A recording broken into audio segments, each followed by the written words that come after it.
Hello everyone, I am Sujata Tripathi, your English teacher, and today I am back with a new chapter, Agreement of Subject and Verb.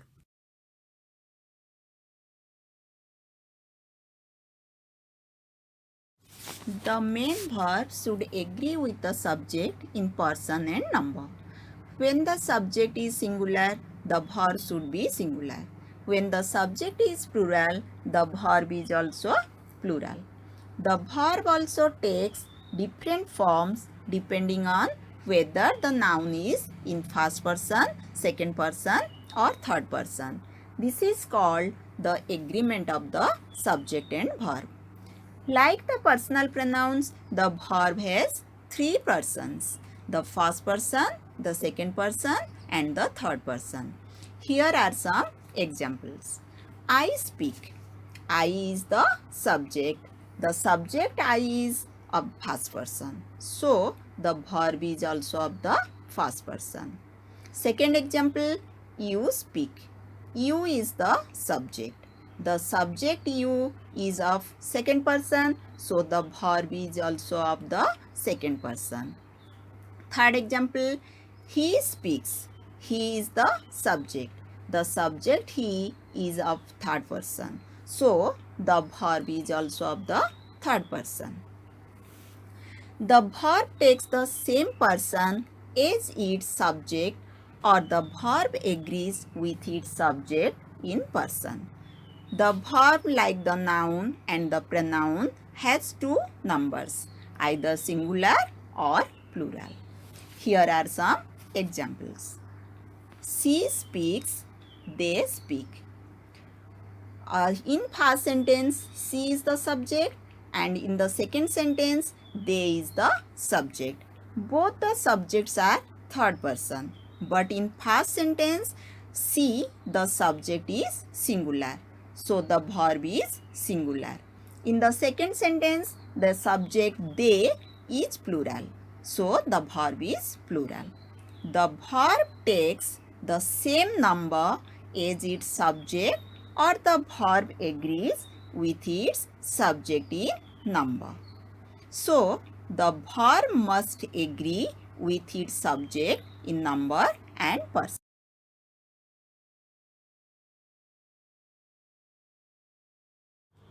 There are some rules of subject-verb agreement.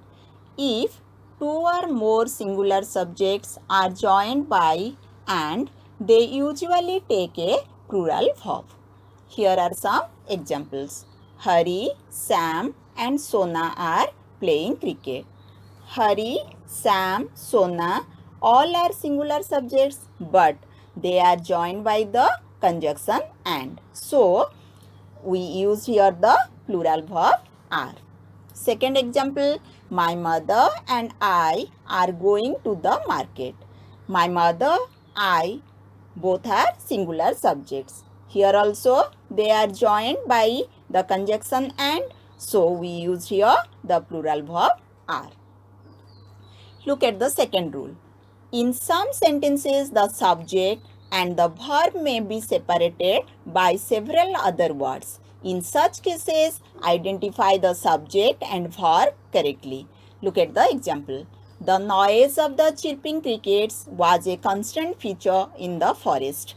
The noise is the subject, was is the verb. The subject and verb are separated by the group of words of the chirping crickets. But the subject is singular, so we used the singular verb watch. Next rule. If two singular nouns refer to the same person, the verb is singular. Look at the examples. My friend and neighbor is here. My friend and neighbor both are singular nouns and refer to the same person. So, we use here singular verb is. Second example, the great leader and philosopher is dead. The great leader and philosopher both are singular nouns and refer to the same person. So, we use the singular verb is. Look at the next rule.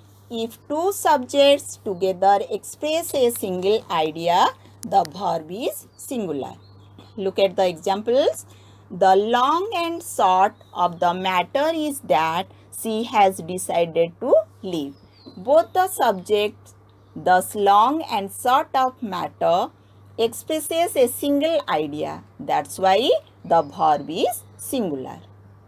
Second example, rock and roll is something he cannot live without. Both the subjects, rock and roll, expresses a single idea. So the verb is singular. Look at the next rule. When the subject is the name for a single object or a collective unit, it takes a singular verb. Here are some examples. The Arabian Nights is a book that we all like to read. The Arabian Nights is a collective unit and a single book also. So, we used singular verb is. Second example, the United States is a very big country. The United States is a collective unit. So, we use the singular verb is.